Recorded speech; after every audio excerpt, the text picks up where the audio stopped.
আমি সিদ্ধার্থ খামারু। আজ আমরা দশম শ্রেণীর কোষে দেখি 2 এর 5-এর দাগের অঙ্কটি সলিউশন করছি। অঙ্কটি রয়েছে বার্ষিক 5.25% সরল সুদের হারে শোভাদেবী একটি ব্যাংকে কিছু টাকা জমা রাখেন। 2 বছর পর তিনি সুদ হিসাবে 840 টাকা পেলেন। তিনি কত টাকা ব্যাংকে জমা রেখেছিলেন হিসাব করলেন। তাহলে এখানে বার্ষিক সরল সুদের হার বলে দেওয়া রয়েছে 5.25%। 2 বছর পর মানে এখানে সময় টাইম বলে দেওয়া রয়েছে। সুদ হিসাবে 840 টাকা পেলেন, তাহলে সুদ বলে দেওয়া রয়েছে। তাহলে এই তিনটে বিষয় বলে দেওয়া রয়েছে। আর যেটা বের করতে হবে তিনি কত টাকা ব্যাংকে জমা রেখেছিলেন, তাহলে এখানে আমরা বুঝতে পারছি আসলটা বের করতে হবে। তো আমরা লিখে নিচ্ছি যেগুলো দেওয়া রয়েছে এখানে, পরপর সেগুলো লিখে নিচ্ছি। যেমন বার্ষিক সরল সুদের হার দেওয়া রয়েছে, লিখছি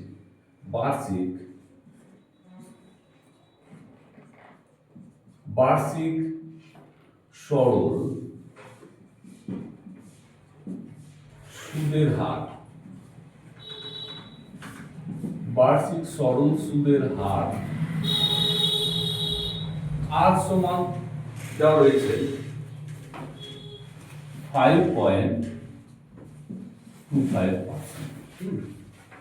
বার্ষিক সরল সুদের হার 5.25%। সময় বলে দিয়েছে, সময় t সমান এখানে 2 বছর, তাহলে 2 বছর। আচ্ছা, এবার সুদ বলে দেওয়া রয়েছে, সুদটা লিখে নেব। সুদ ক্যাপিটালের আ সমান হচ্ছে 840 টাকা। তাহলে সুদ আমাদের বের করতে হবে কি আসল সমান পি সমান কত, এটা আমাদের বের করতে হবে। তাহলে আমরা ওই একই সূত্র অ্যাপ্লাই করে এটা বের করতে পারি।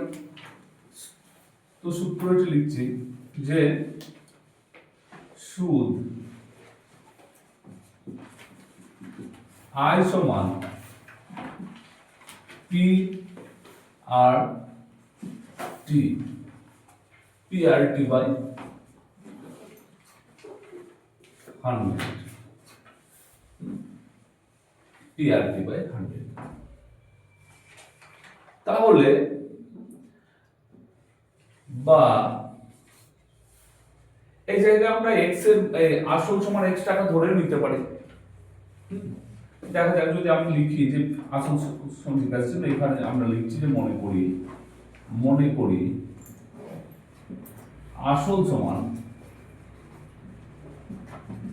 কত, x টাকা। আমরা এটা ধরে নিলাম, মনে করি আসল সমান x টাকা ধরে নিলাম। তাহলে বা আমরা এখানে সুদ, তাহলে সুদের জায়গায় এখানে সুদের জায়গায় সুদটা লিখব কত, 840 সমান পি এর জায়গায় আসল x ইনটু আর এর মান রয়েছে এখানে 5.25 ইনটু টি রয়েছে তোমার 2 বছর, 2 বাই 100। বা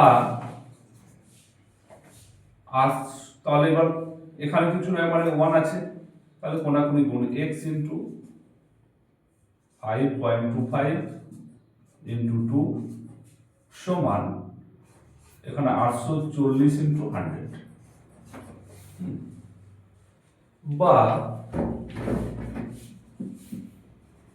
x সমান, এবার x সমান, তাহলে x এর সঙ্গে এই দুটো গুণাকার আছে, তাহলে x সমান এই দিকে যেটা আছে সেটা উপরে বসবে, যেমন 840 উপরে ইনটু 100 উপরে, আর নিচে গুণাকারে ছিল এই দুটো ভাগ আকারে হয়ে যাবে। তার মানে হয়ে যাবে এখানে 5.25 ইনটু 2। তাহলে আমরা লিখে দিলাম। এবার আমরা কি করব, এটা ক্যালকুলেশন করবো। তাহলে এখানে দুটোর পর দশমিক আছে, এটা তোলার জন্য আমরা কি করতে পারি, 100 দিয়ে এখানে উপরে 100 দিয়ে গুণ করতে পারি। হ্যাঁ, তাহলে দুটোর পর দশমিক উঠে গেল। এবার আমরা 2 2 50 2 100 করে দিলাম। এবার 5 দিয়ে কাটবো, তাহলে 5 10 এ 50, আর এখানে 5 এর কে 5, দুটো সংখ্যা নামছে, তাহলে একটা 0, 5 5 25। আবার 5 দিয়ে, 5 2 10, আর এখানে 5 2 এ 10, 5 এ 5।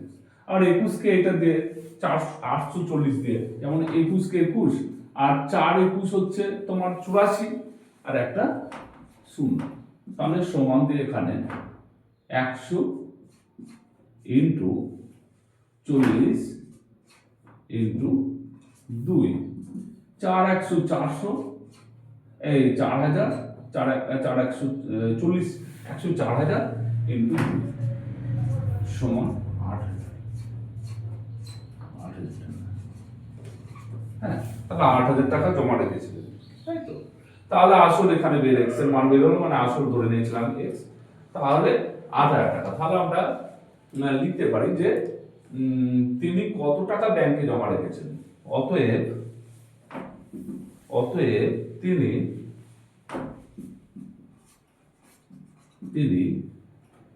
8000 টাকা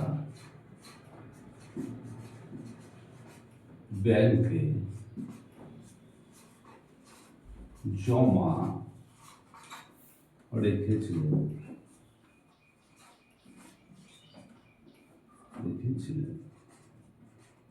হ্যাঁ, তাহলে অঙ্কটি সলিউশন হলো।